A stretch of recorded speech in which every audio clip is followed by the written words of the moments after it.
말씀은 열왕기상 11장 1절에서 13절까지 말씀입니다.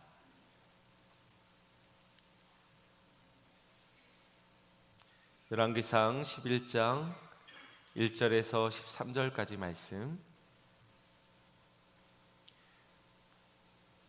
제가 봉독해 올리겠습니다. 솔로몬 왕이 바로의 딸 외에 이방의 많은 여인을 사랑하였으니 곧 모압과 암몬과 에돔과 시돈과 헷 여인이라. 여호와께서 일찍이 이 여러 백성에 대하여 이스라엘 자손에게 말씀하시기를 너희는 그들과 서로 통혼하지 말며 그들도 너희와 서로 통혼하게 하지 말라. 그들이 반드시 너희의 마음을 돌려 그들의 신을 따르게 하리라 하셨으나 솔로몬이 그들을 사랑하였더라. 왕은 후궁이 700명이요 첩이 300명이라. 그의 여인들이 왕의 마음을 돌아서게 하였더라. 솔로몬의 나이가 많을 때에 그의 여인들이 그의 마음을 돌려 다른 신들을 따르게 하였으므로 왕의 마음이 그의 아버지 다윗의 마음과 같지 아니하여 그의 하나님 여호와 앞에 온전하지 못하였으니 이는 시돈 사람의 여신 아스타롯을 따르고 암몬 사람의 가증한 밀곰을 따름이라. 솔로몬이 여호와의 눈앞에서 악을 행하여 그의 아버지 다윗이 여호와를 온전히 따름같이 따르지 아니하고 모압에 가증한 그모스를 위하여 예루살렘 앞산에 산당을 지었고 또 암몬 자손의 가증한 목록을 위하여 그와 같이 하였으며 그가 또 그의 이방 여인들을 위하여 다 그와 같이 한지라. 그들이 자기의 신들에게 분향하며 제사하였더라.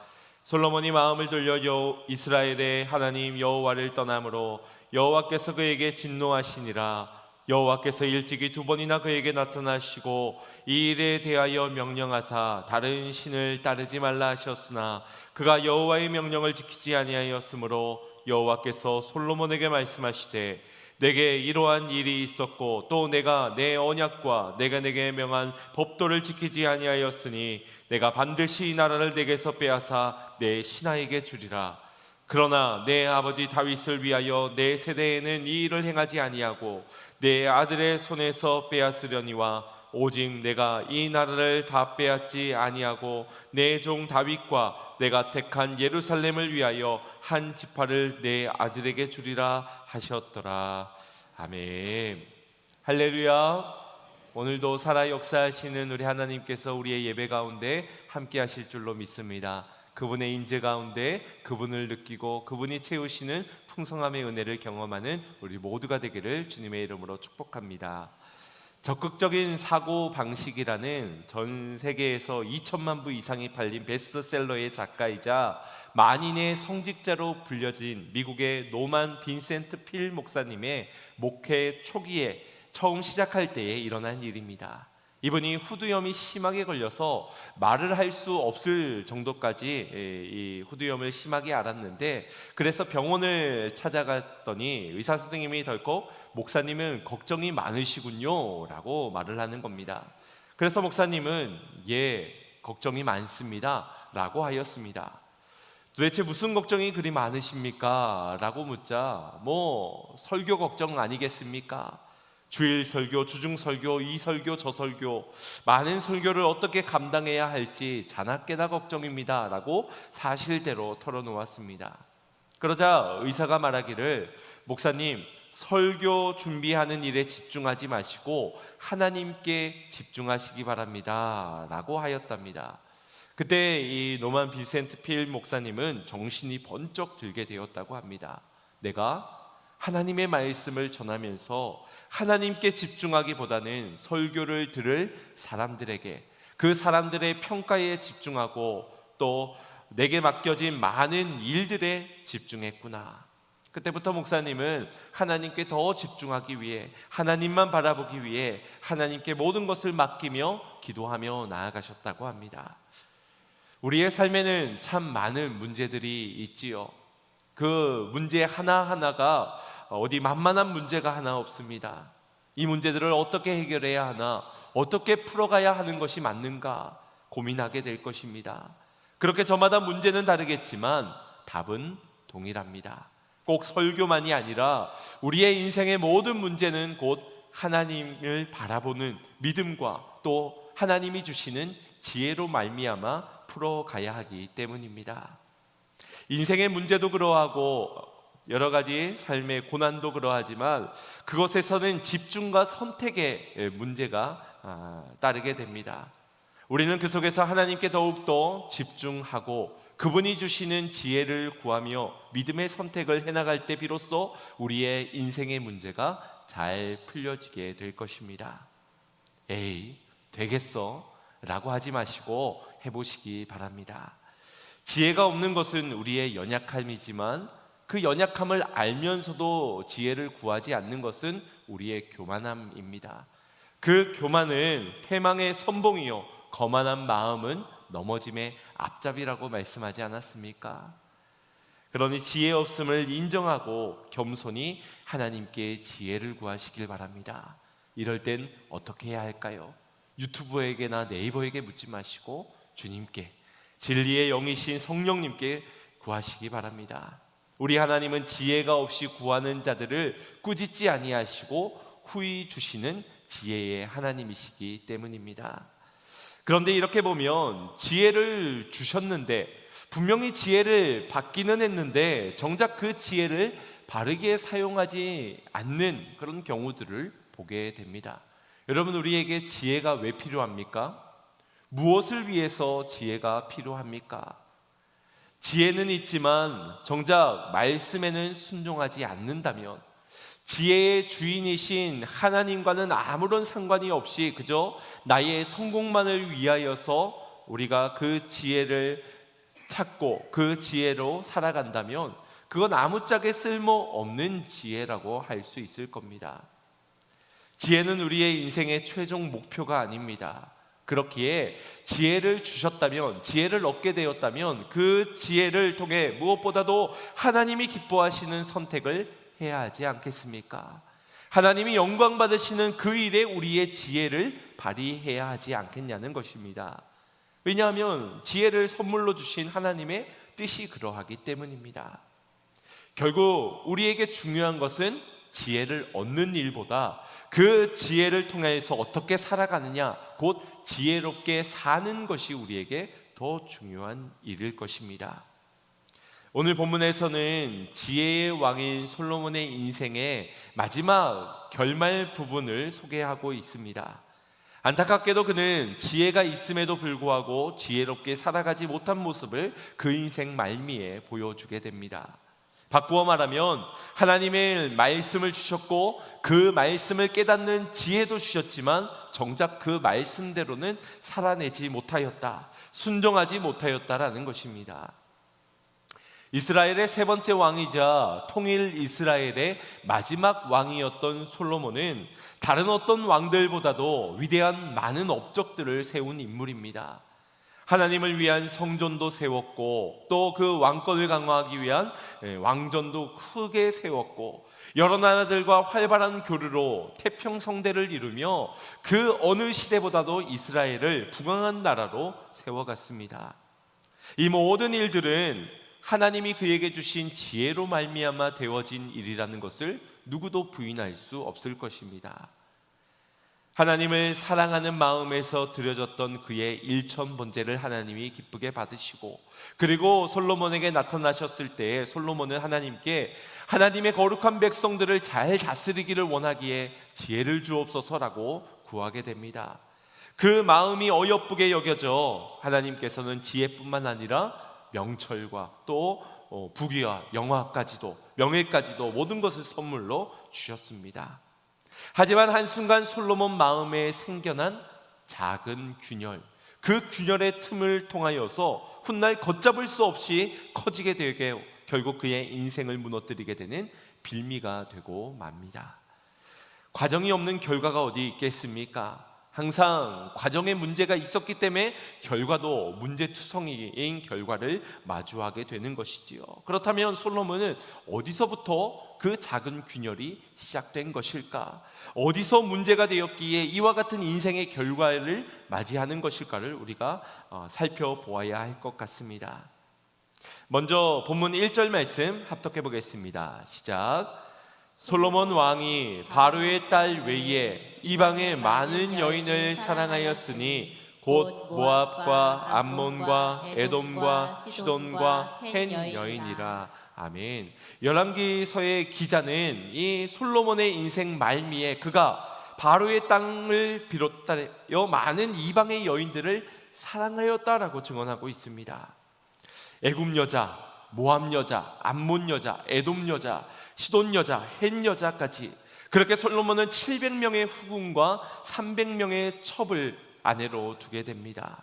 그리고 이어서 2절 말씀을 보시면 구별된 하나님의 거룩한 백성들은 이방 여인들과 결코 통혼해서는 안 된다라는 이미 주신 말씀, 명령이 있었지만 솔로몬은 이 말씀을 어겼다라고 말씀합니다. 저들과 통혼해서 안 되는 이유도 말씀하셨습니다. 그건 그 이방인들이 반드시 너희의 마음을 돌려 그들의 신을 따르게 만들 것이기 때문이라고 분명히 경고하신 바 있습니다. 이는 단순히 솔로몬의 미래를 부정적이게 내다보고 예측한 것이 아니라 예언한 말씀입니다. 그렇다고 그의 인생을 저주한 것도 아닙니다. 이방인의 여인과 통혼하지 말라라고 하였지만 거룩한 백성이 통혼하게 되었다면, 불순종하게 되었다면 자연히 마음이 빼앗기고 그들의 신을 따르게 될 그 결과가 그 과정 속에서는 반드시 매겨질 수밖에 없는 결과였기 때문입니다. 여러분 생각해 보십시오. 말씀을 떠난 자가 어떻게 거룩함을 지킬 수 있겠습니까? 말씀이 곧 거룩한 것이고 그 말씀이 나를 거룩히 하는 것인데, 말씀을 놓치고는 아무리 애를 써도 불가능한 그 일이 어떻게 되어질 수 있겠습니까? 그러니 반드시 그들이 너희의 마음을 돌리게 될 것이고 너희는 그들의 신을 따르게 될 수밖에 없을 것이다 라고 말씀하신 것입니다. 남자가 여자를 사랑하는 것이 무슨 문제겠습니까? 그러나 그 여인이 이방 여인이라는 사실이 문제가 되는 것이고, 그것은 말씀을 떠나 불순종한 문제이기 때문에 그것이 죄가 되는 것입니다. 삼손도 하나님의 특별한 능력을 받았지요. 사사 중에서도, 나시린 중에서도 그는 강력한 힘을 지닌 자였습니다. 하지만 블레셋 여자 데릴라를 사랑함으로 인해 결국 인생에 큰 오점을 찍고 멸망을 당하지 않습니까? 사랑의 문제가 아닙니다. 하나님보다 더 사랑하였던 그것이 곧 문제가 되는 것입니다. 우리는 이러한 인생의 오점을, 실패를 맛보게 되면은 참 인생 올라가는 데에는 한없이 오랜 시간이 걸려 힘들게 올라갔지만 무너지는 것은 한순간이다라며 인생의 허망함을 말하곤 합니다. 하지만 결코 한순간 무너지는 것이 아님임을 기억하십시오. 건강도 갑자기 쓰러지지 않지 않습니까? 분명 몸에서 그 전에 전조 증상이 있었을 겁니다. 열이 난다든지, 이상하게 어지럽다든지, 이상하게 배가 아프다라든지, 사전에 전조 증상과 경고와 같은 사인들이 주어지게 되고 그것을 방치해두게 되었을 때 결국 쓰러져 버리고 마는 것입니다. 육적인 것도 그러하고 영적인 것도 마찬가지입니다. 이미 오래전부터 솔로몬의 마음에 작은 균열이 있었고 그 균열이 지금 걷잡을 수 없는 문제로까지 치닫게 된 것이라는 겁니다. 먼저 지난 열왕기상 3장 1절 말씀을 보면 이 솔로몬이 왕이 되고 나서 얼마 지나지 않아 그는 바로 애굽의 왕인 바로 왕의 딸과 혼인을 하게 됩니다. 아마 그와 결혼하고도 아무렇지 않고 대수롭지 않게 넘어갔을 겁니다. 왜냐하면 여전히 그는 하나님을 사랑하고 있었기 때문이고, 그래서 그 사랑하는 마음에서 주님을 위한 성전도 지어갔기 때문입니다. 그런데 열왕기상 7장 8절에 이르게 되면 솔로몬이 거할 왕국을 지으면서도 자신과 동일하게 이 바로 왕의 딸을 위한 성전 왕궁도 지었다라고 언급을 하고 있습니다. 그때도 아마 그냥 지나쳤을 겁니다. 그러고도 그는 성전이 완공되고 백성들을 불러 모은 다음에 하나님이 원하시는 기도, 저들의 믿음을 위한 하나님 앞에 드려져야 할 온전함의 기도를 드릴 수 있는 자였기 때문입니다. 하지만 이미 그때부터 그의 마음은 두 갈래였습니다. 주님을 향한 마음도 충분히 있었지만 세상을 향하고자 하는 그의 열망도 동시에 있었던 것이지요. 그 모든 전조 증상들을 열왕기서에서는 낱낱이 기록해 주었던 겁니다. 그렇다면 솔로몬이 정말 그 많은 여인들을 다 사랑했던 것일까요? 애굽의 여인뿐만 아니라 여러 이방의 여인 1000명이나 되는 그 모든 여인들을 다 사랑했던 것일까? 100명이나 되는 여인들의 이름을 어찌 다 외울 수 있겠습니까? 아마 얼굴도 잘 구분이 가지 않았을 겁니다. 얘가 시녀인지 공주인지 여왕인지 분간이 잘 가기 어려울 정도의 숫자입니다. 물론 이 남자가 좋아하는 이상형이 낯선 여자다라고 하는 그런 말도 있긴 하지만, 말도 안 되는 말이죠. 절대 그럴 일은 없지만 그럼에도 그런 말이 있는 것에 이유가 있지 않겠습니까? 아무리 그렇다 해도 이 낯선 1000명의 여자를 사랑하기에는 매우 힘든 경우라고 여겨집니다. 많은 성경학자들도 공통되게 말하는 것은, 이것은 왕권 강화를 위해 나라 간의 평화 협정을 맺기 위한 하나의 정책으로서 정략적 결혼을 한 것이라고 봅니다. 솔로몬이 이방 여인을 사랑한 것이 아니라 평화를 위한 정책 중 하나로 결혼을 한 것이라는 겁니다. 그래서 한간에는 그러면 괜찮은 것 아닌가? 이방 여인에게 사랑한 것도 아니고 마음을 준 것도 아니고 나라의 평화를 위하여서, 공적인 부분을 위하여서 그가 행한 것이니 괜찮지 않나 생각할지 모르겠지만, 오히려 그래서 더 큰 문제라고도 할 수 있습니다. 왜냐하면 평화는 내가 정책을 잘 세워서 나 한 사람이 힘을 가지고 우리가 권력을 가졌다고 해서 그 평화를 유지할 수 있는 것은 아니기 때문입니다. 그 생각 자체가 이미 교만인 것이지요. 평화는 누가 주시는 것입니까? 평화는 누구만이 이루어낼 수 있는 것입니까? 하나님만이 하실 수 있는 일입니다.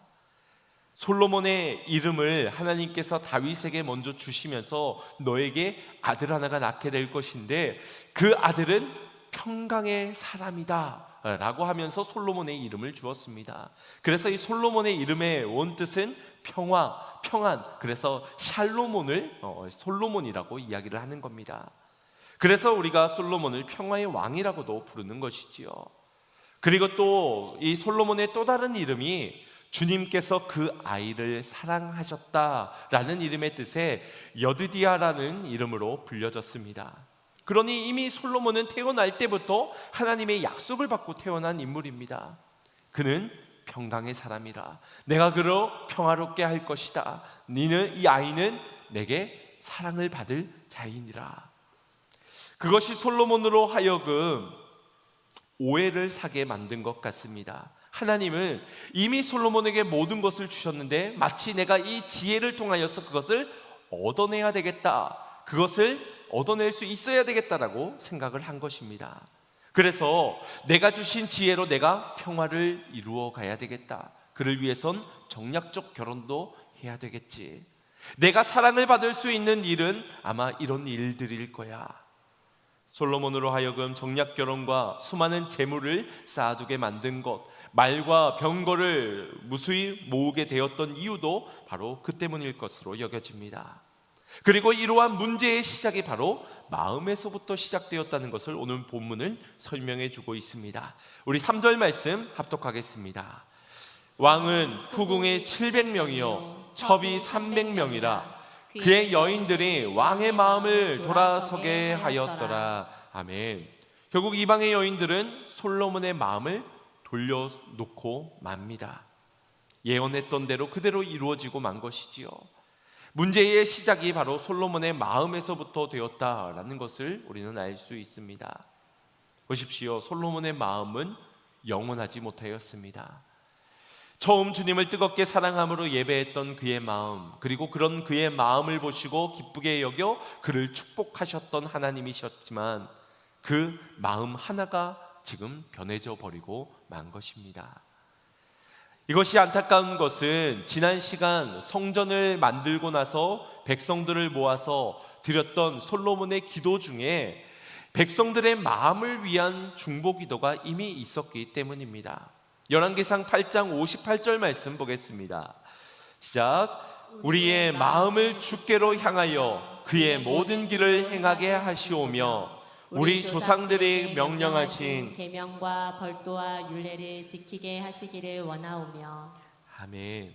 이미 솔로몬은 백성들을 위해 그들의 마음이 주께 향하기를, 그리고 마음뿐만 아니라 그 마음을 들인 대로 그들이 순종하며 그 길을 걸어갈 수 있도록 하기 위하여 기도를 드렸습니다. 그런데 정작 자신의 마음은 주님께로 향하지 못하고, 마음이 향하지 못하니 곧 주님을 향하여서 순종으로도 행하지 못하였습니다.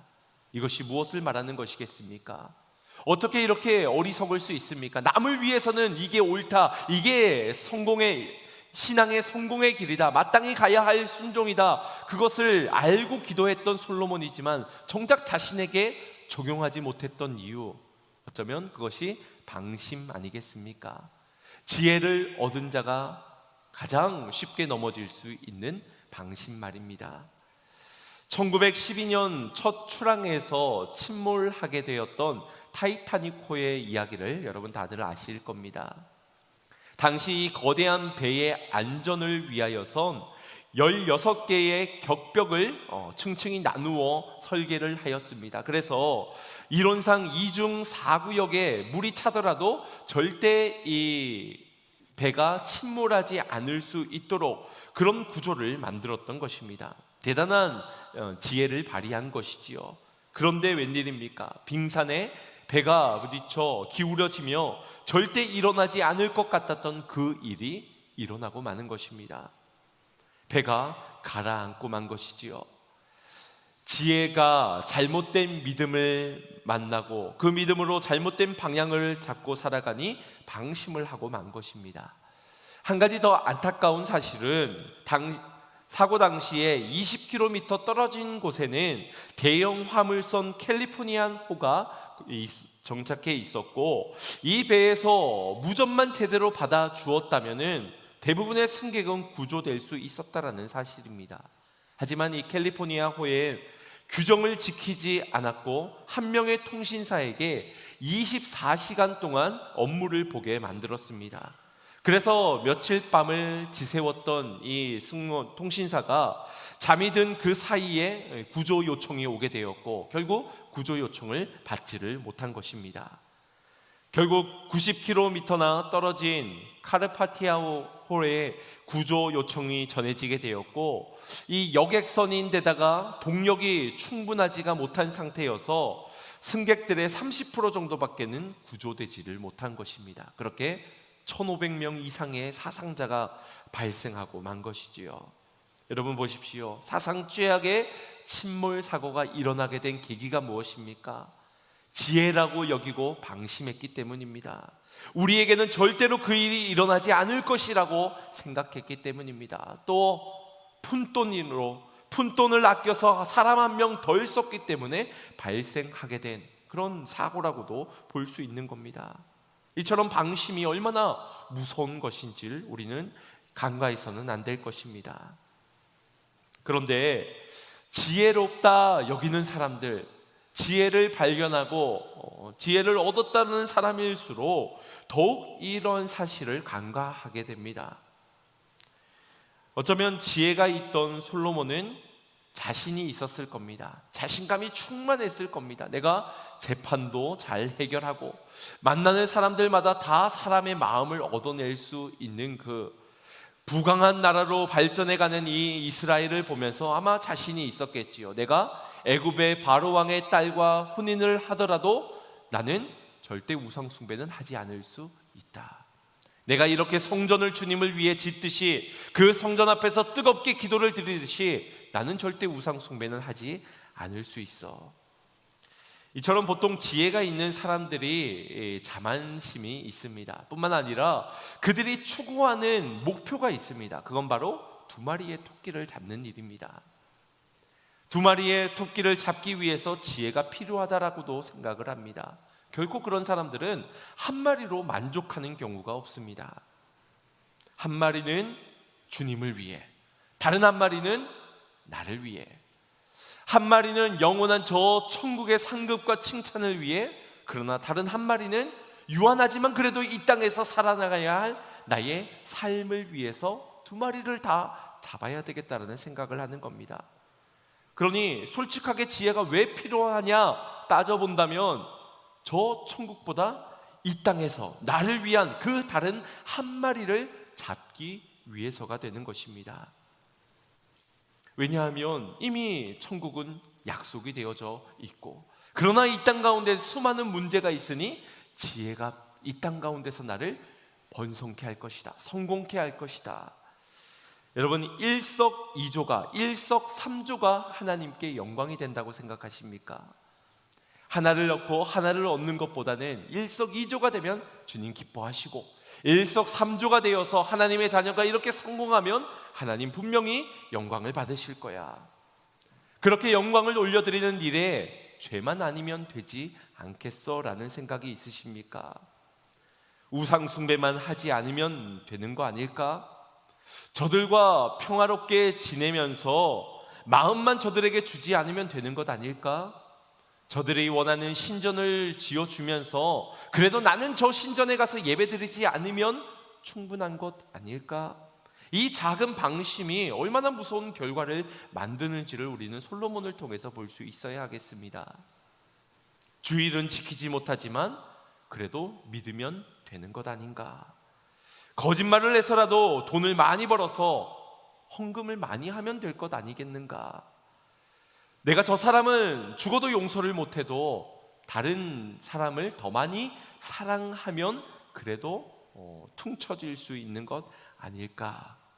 이 말씀에는 내가 순종하지 못하더라도 그래도 이 말씀에 순종하면 그래도 괜찮은 것 아닐까? 두 마리 토끼를 잡기 위해 그것이 우리는 지혜라 여기며 선택을 하며 살아갑니다. 결국 그 선택들이 우리를 무너뜨리는 좌충수가, 악수가 되고 많은 줄도 모른 채 말입니다. 하나님은 결코 우리에게 두 마리 토끼를 잡으라 명하신 일이 없습니다. 다만 하나님을 마음과 뜻과 힘과 정성과 목숨을 다하여 사랑하라 하셨을 뿐입니다. 하나님을 사랑하고 내 이웃을 내 몸과 같이 사랑하는 것, 어쩌면 이것이 두 마리 토끼를 잡으라고 명하는 것으로 오해하실 수도 있습니다. 그래서 하나님은 사랑할 수 있겠는데 이웃은 사랑할 수가 없다라고, 눈에 보이는 이웃은 사랑할 수 있겠는데 하나님은 도대체 어떻게 사랑해야 될지 모르겠다고 오해할 수 있습니다. 여러분, 그렇지 않습니다. 작은 자 하나를 섬기는 것이 곧 주님께 하는 것이라 하였습니다. 그를 이웃을 사랑하는 것이 곧 주님을 사랑하는 것이지요. 또한 하나님을 사랑하기 때문에 내 이웃도 내 몸과 같이 사랑할 수 있는 겁니다. 결코 나뉘어질 수 있는 두 마리 토끼가 아니라는 것입니다. 오히려 두 마리는 재물과 하나님, 이것은 겸하여 섬길 수 없다라고 하였지요. 결코 나뉘어지지 않는 것이 믿음이요, 하나님이 기뻐하시는 것은 바로 온전한 마음, 온전한 순종입니다. 나뉘어지지 않는 마음, 나눌 수 없는, 이때는 순종했다가 이것에는 불순종했다가, 이것에는 드렸다가 이것은 인색했다가, 그것이 아니라는 겁니다.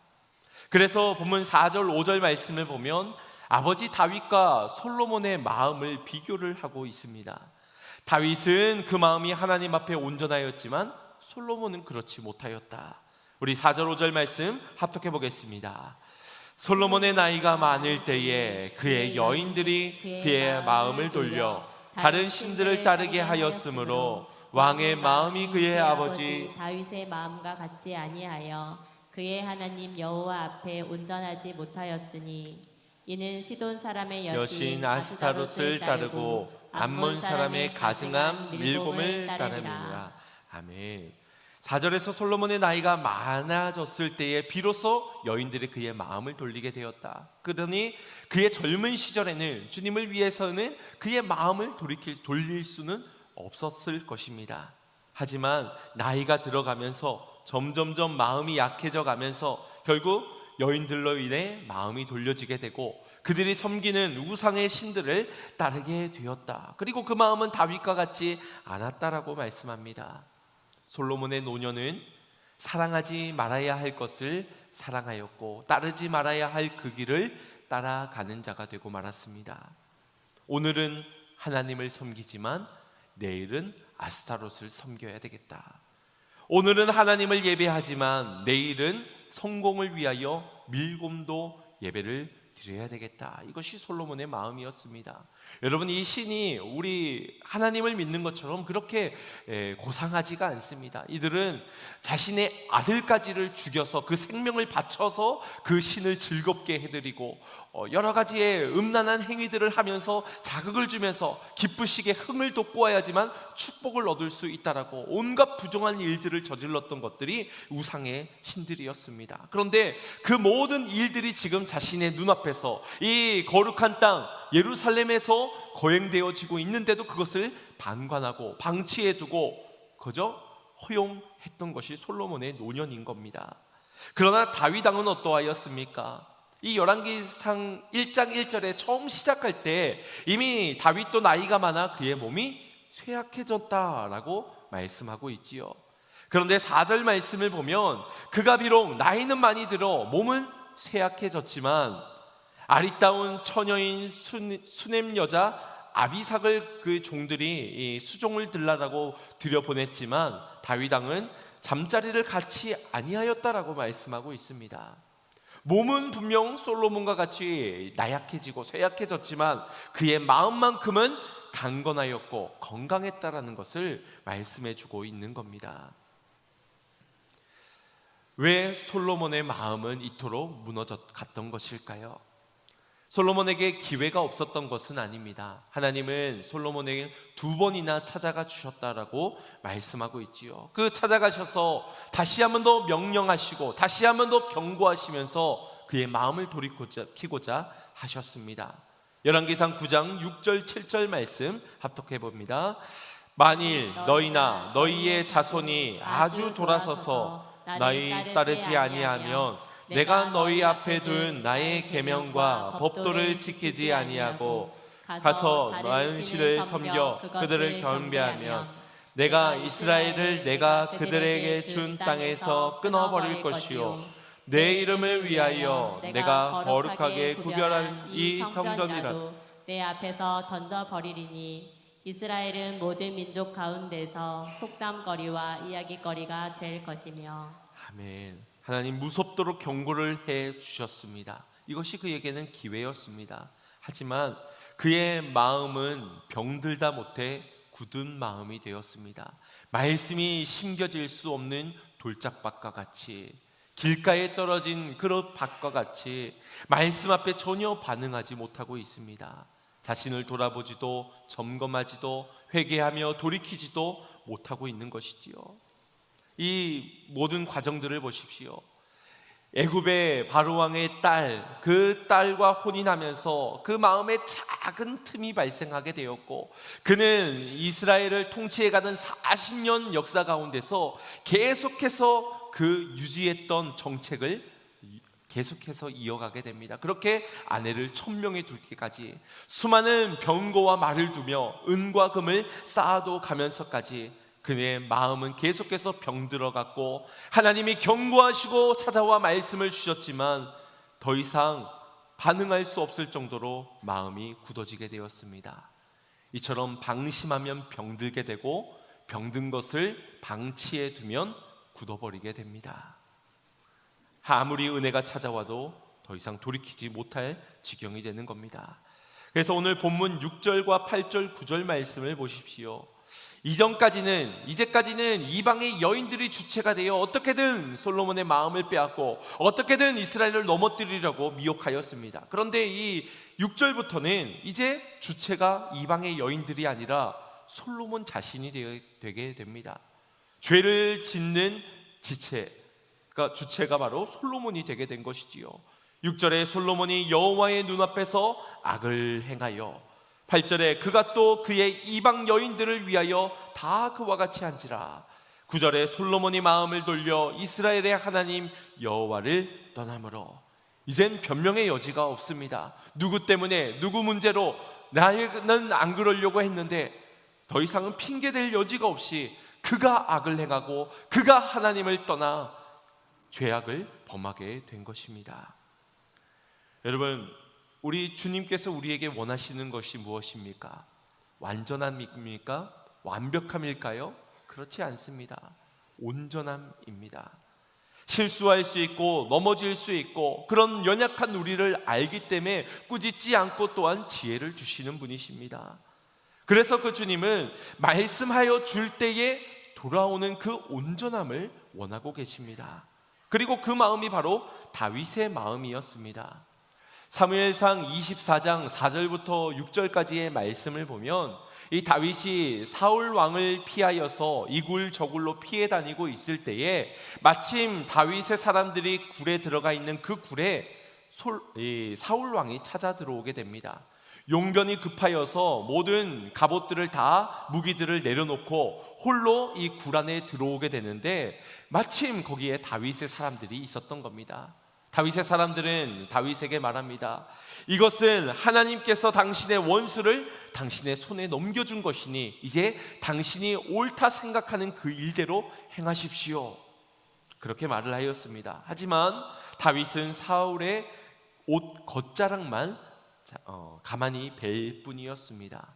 그런데 5절 말씀을 한번 보십시오. 그의 옷자락, 사울 왕의 옷자락 하나를 뵌 것만으로도 다윗은 어떻게 합니까? 마음이 찔렸다라고 기록하고 있습니다.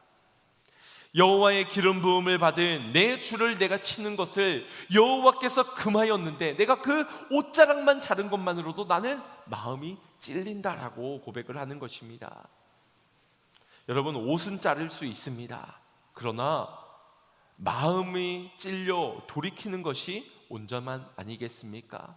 에이, 이왕 옷도 잘랐는데 발목도 자르지 손목도 자르지 그렇게 목숨도 자르고 그를 따라 또 모든 신하들까지 다 자르지 어차피 저들은 다 심판받아야 될 죄인들인데 그렇게 나아간다면 그것은 온전함을 잃어버리는 것이지요. 다윗은 나단 선지자가 자신을 찾아와 자신의 죄를 지적하였을 때에도 통회하고 자복하는 마음으로 그분의 말씀 앞에 엎드려져 회개하게 됩니다. 완전함을 기준으로 한다면 다윗도 한참 자격 미달입니다. 아니, 솔로몬과 비교하자면 더 악한 자가 다윗이라고도 할 수 있습니다. 하지만 하나님이 보시는 것은 완벽함이 아니라 온전함입니다. 말씀 앞에서 돌이킬 수 있는 믿음 말입니다. 그래서 지혜는 다른 것이 아니라 말씀을 깨닫게 하는 것이고 우리가 걸어가야 할 예수 그리스도가 걸어가신 그 길을 보게 하는 것이 지혜입니다. 세상에서 성공하고 부귀영화를 누리며 남들과 비교하여서 그들보다 높아지는 것이 지혜가 아니라는 것입니다. 신명기 17장에서 이미 하나님은 왕이 해야 할 일과 하지 말아야 될 일에 대해서 말씀하셨습니다. 하지 말아야 될 3가지의 일, 하나는 많은 말과 병거를 두지 말아라, 많은 은과 금을 쌓아두지 말아라, 많은 아내를 두어 미혹을 당하지 말아라. 그런데 보십시오, 솔로몬은 이 3가지를 다 행하게 됩니다. 지난 10장에서 은과 금을 막 쌓아두어서 은은 발에 채이는 돌과 같아지게 되었고 그 금은 너무나도 흘러 넘쳐서 월정한 방패에다 500개에다가 그 금칠을 하게 되지요. 그릇 마시는 물잔에도 다 금칠을 휘둘렀습니다. 금으로서의 가치가 완전히 무너지게 된, 돌이나 은이나 별바 다를 바가 없는 방패로서의 역할을 무너뜨리게 만드는 그런 일들을 자행했던 겁니다. 뿐만 아니라 오늘 11장에서 그의 아내가 무려 1000명이라고 말하고 있지 않습니까? 여러분, 이와 같이 된 솔로몬의 상태를 바라보는 하나님의 마음은 어떨까요? 2번이나 나타나셨음에도 불구하고 아직까지 돌이키지 못한 그가 노년에 이르러서는 이제는 마음까지 완전히 돌려세워서 이방의 신정까지 짓고 있는 그 아들을 지켜보는 아버지의 마음. 오늘 마지막 3번째로 나타나셔서 네가 명령한 법도를 지키지 아니하였으니 너의 이 나라를 반드시 내가 빼앗아서 내 신하에게 주리라. 이 말씀을 하시기까지의 주님의 마음은 어떠할까요? 우리가 자녀들에게 잔소리같이 많은 말들을 하지 않습니까? 그 중에서도 공부하라, 씻어라, 그런 말들 말고 그것 만지면 정말 위험해, 그거 하다가는 크게 다친다, 안 된다고 했어, 그러면 큰일 나 라고 으름장을 놓으면서 경고를 합니다. 그런데 결국 아이가 방심하여서 그 위험한 일을, 그 잘못된 행동을 저지르고야 말 때 화가 나겠지요. 분통하겠지요. 그런데 그로 인해서 이 자녀가 다치게 되고 위급한 상황이 되게 되고, 그로 인해 이 아이의 일상이 무너지고 다시는 건강함을 회복할 수 없는 지경이 되었다고 상상해 보십시오. 그 부모의 마음은 어떠할까요? 눈에선 피눈물이 나지 않겠습니까? 내가 그렇게 경고를 했는데, 그렇게 주의를 줬는데 왜 너는 왜 내 말을 듣지 않느냐고 후회스러운 마음이 가득할 것입니다. 아마 우리 하나님의 마음이 그토록 비통하셨을 것이라고 여겨집니다. 오늘 우리를 바라보는 주님의 마음은 어떠할까요? 우리는 주신 지혜대로 잘 살아가고 있습니까?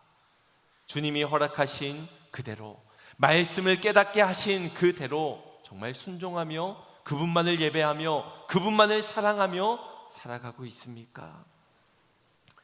오늘 그럼에도 포기하지 아니하시고 긍휼을 베푸시는 하나님을 다시 한 번 더 만나게 됩니다. 13절 말씀 보십시오. 오직 내가 이 나라를 다 빼앗지 아니하고 내 종 다윗과 내가 택한 예루살렘을 위하여 오늘날 주의 백성들을 위하여 한 지파를 내 아들에게 주리라. 죄악을 미워하시고 죄악을 심판하시는 하나님이시지만, 그러나 다윗을 생각하시고 택한 백성들을 위하여 한 지파, 곧 유다 지파, 그리고 그 지파로부터 오는 예수 그리스도를 우리에게 보내어 주시니까지 우리 하나님은 긍휼의 하나님, 은혜의 하나님이십니다.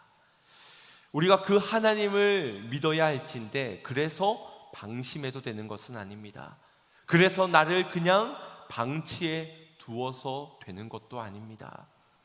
내 마음에 재물도 함께 섬기고 있는 그 상태, 여전히 내 마음만 주지 않으면 되지 않을까 죄악을 버타여 섬기며 거짓되게 살아가고 있는 우리의 모습을 그대로 두어서는 안 된다라는 것입니다. 사랑하는 성도 여러분, 은혜를 입었지만 그 은혜를 과연 우리는 기억하고 있을까요? 지혜를 얻었지만 정말 그 지혜대로 살아가고 있습니까? 우리가 영적으로 병든 가장 큰 증거는 이 은혜를 입고 이 지혜대로 살아가지 않는 것일 겁니다.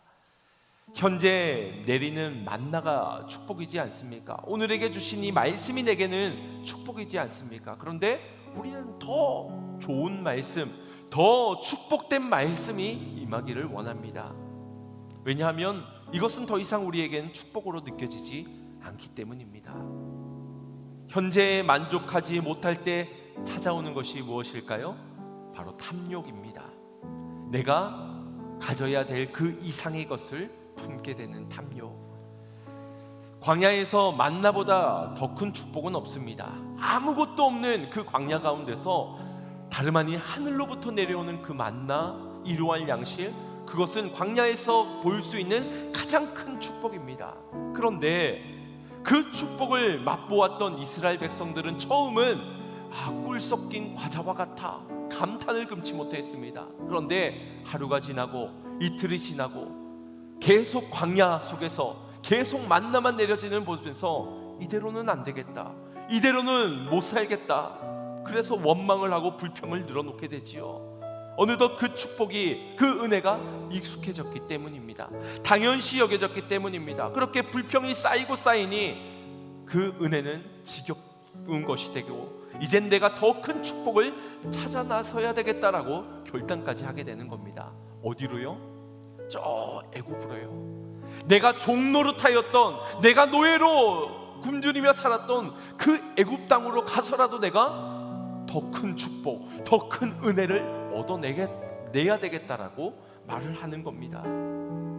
이게 바로 탐욕이지요. 우리의 심령이 병들었다는 증거입니다. 또한 우리의 마음이 하나님의 말씀이 임하였음에도 불구하고 반응하지 못하고 회개하지 못하면 그것이 곧 굳은 마음이라는 증거가 되는 겁니다.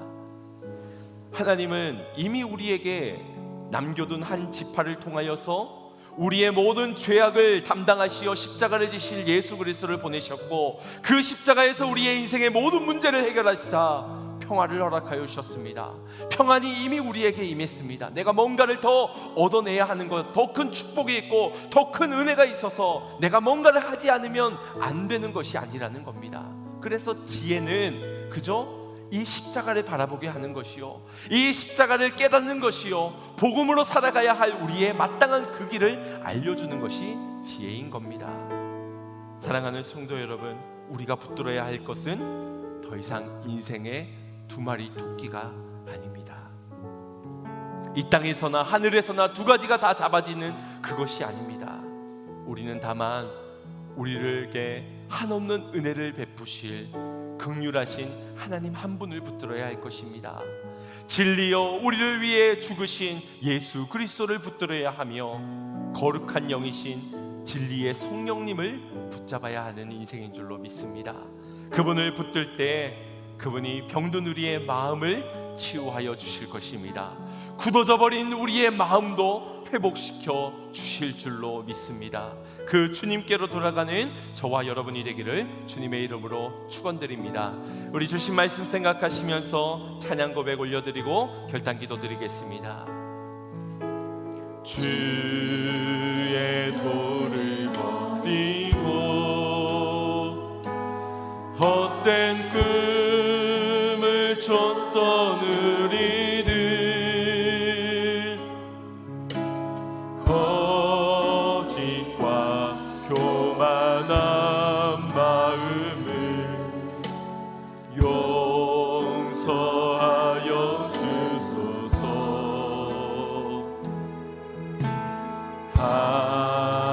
하나님의 긍휼로 부끄러운 우리 삶을 엎어주소서. 우리의 소망, 우리의 구원, 주께 간구합니다.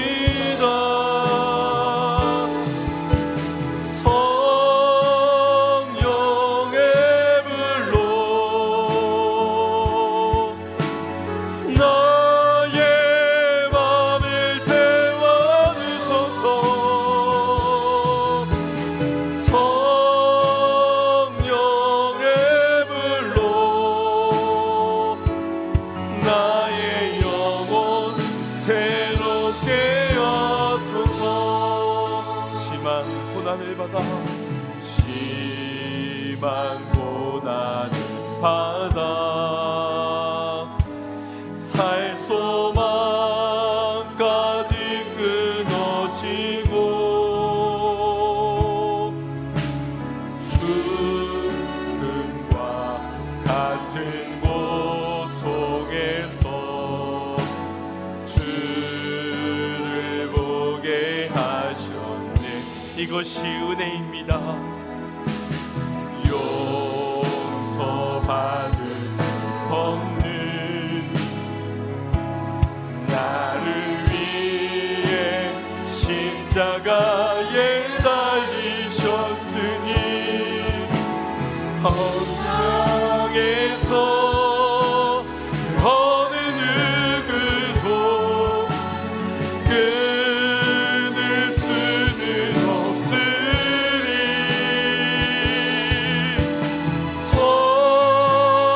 성령의 불로 나의 맘을 태워주소서. 성령의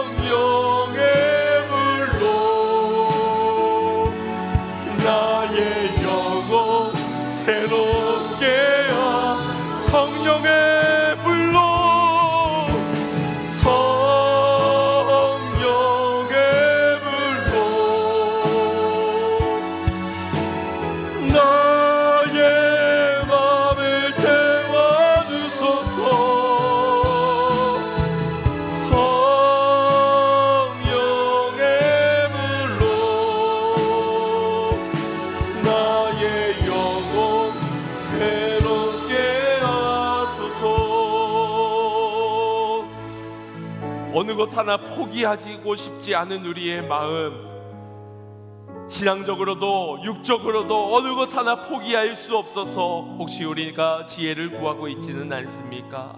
그 지혜가 우리로 하여금 하나님께 온전한 순종을 드리기보다 적당한 순종을 드리게 만들 것입니다. 순종도 드리지만, 예배도 하지만 다른 것도 사랑하고 다른 것도 예배하며 그렇게 살게 만들 것입니다. 우리 이 시간 주님, 진리의 영이신 성령님을 의지하여 우리의 헛된 마음들을 태워주기를 소망합니다. 주여, 내게 주님밖에 없사오니 하나님만 선택하며 하나님만 사랑하며 하나님을 예배하는 자로 살게 하여 주시옵소서. 다른 것 다 잃더라도 하나님을 잃지 않는 신앙이 되게 하여 주시고, 변함없이 주님만을 섬기며 주가 보이신 그 진리의 길을 따를 수 있는 주님의 자녀가 되게 하여 주시옵소서라고 우리 함께 주여 한번 부를까 합시다. 기도하겠습니다. 주여,